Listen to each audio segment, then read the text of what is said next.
By looking at the back of this phone, you're probably thinking that's just another S series. In fact, this is actually the new Samsung A56, and yes, it borrows a lot of the key specs from the S series phones.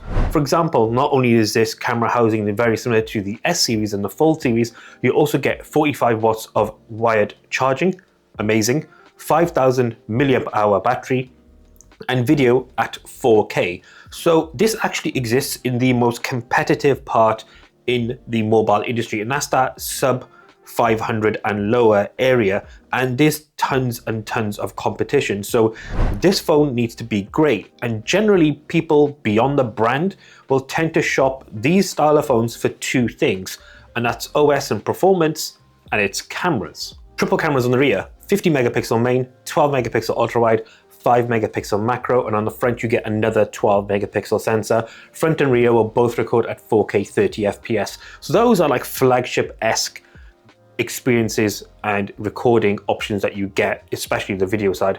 Maybe not so much the cameras themselves, but let's talk performance of those cameras. Essentially what you have here is really good overall photos in terms of just your normal click and shoot style one. So that 50 megapixel main lens does a really good job of capturing photos. And I'm going to preface this with, if you're used to Samsung's color profile, you know exactly what to expect. So you get super contrasty, very bright colors, essentially is the best to describe it. And it does overly sharpen those darker areas where you're getting, say, a shadow, it will overly sharpen them. If you're used to it, then that's what you become used to. I was used to it for a number of years, then moved to an Oppo Find X8 Pro, and now I'm getting used to a slightly different color profile, which is more real to life and more natural. However, general performance is actually pretty good.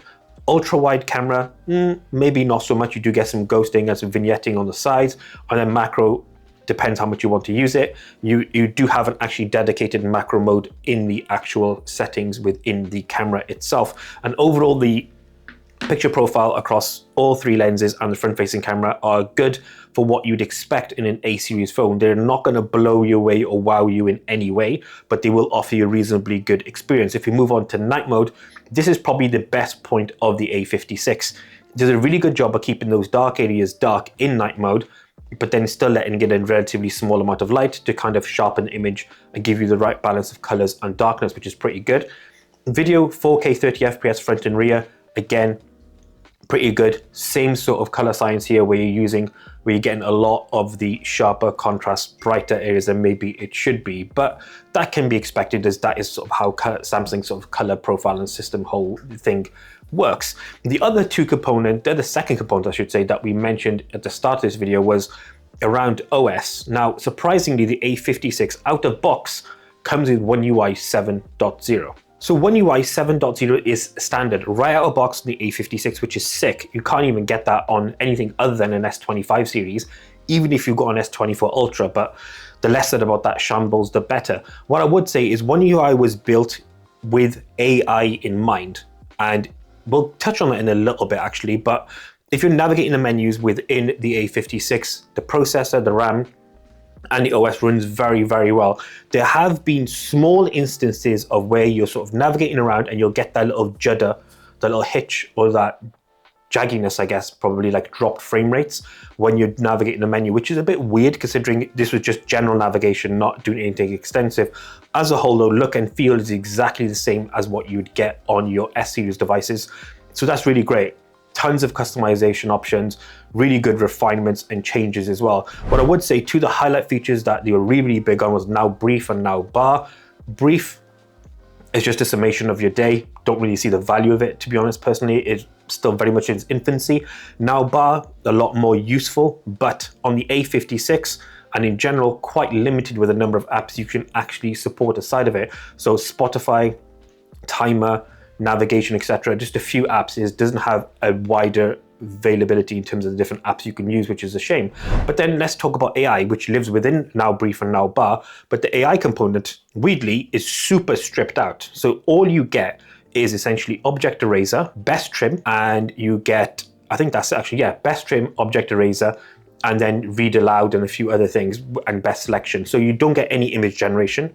You don't get any summation or summary or being able to refine text in any way, which is really, really weird because you can actually get that on pretty much most other phones within this category. Things like the Oppo the Poco X7 Pro. You can get it in the Pixel 9a, which also be due to review, as well as the Nothing 3A Pro, again, which we are due to review. All those are roughly within the same price point as the A56. So that stripped out version of the Galaxy AI is pretty weird, considering I'm sure this can definitely handle all those AI processes, but it's not there. Seems like a bit of a miss. But what you do get on the other side is Google Gemini fully integrated within here, and it works exactly as expected. So multimodal connectivity in terms of being able to ask it various things.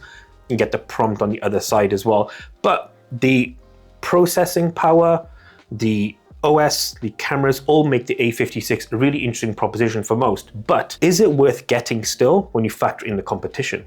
So what are our final thoughts on the Samsung A56? Before we touch on our final thoughts, let's talk about the performance of the Exynos 1580, which powers the Samsung A56. Performance-wise, is actually pretty good. Gaming-wise, if you're running things like Genshin Impact, which you've got a sample over here, you can notice the dropped frame rates and essentially the reduction in the graphics of the game itself. But if you're playing more casual games, like Last War, I believe it's called, then it runs really, really well because it's less demanding on the CPU and the GPU. Now, the other component of the A56 that we want to touch on is the design is really, really nice. Love this aesthetic of this sort of raised pill-shaped cutout, but it is an absolute fingerprint magnet on the back because of its glossy finish. Overall, though, the design is actually very, very pleasing, very pleasant, and it's nice to see that sort of same sort of design profile across the board from A series all the way up to Z series when it comes to the rear of the Samsung devices. Love that design profile. Maybe a little bit boring, I guess, but it's consistent throughout, which is really good. But our final thoughts on the A56 are this. This costs £499, euros or dollars, depending on where you're based. Now, is it worth it? Let me give you a quick question. Poco X7 Pro is around £400/dollars. Pixel 9a is around 500, and then the Nothing 3A Pro is around 450. The latter two we are yet to review, but we will bring that soon to the channel.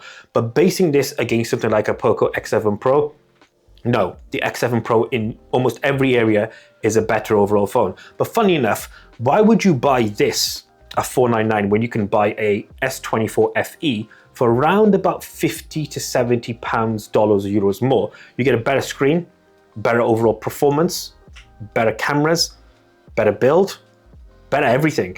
So this really at £500 doesn't make a lot of sense. It should be around about 400.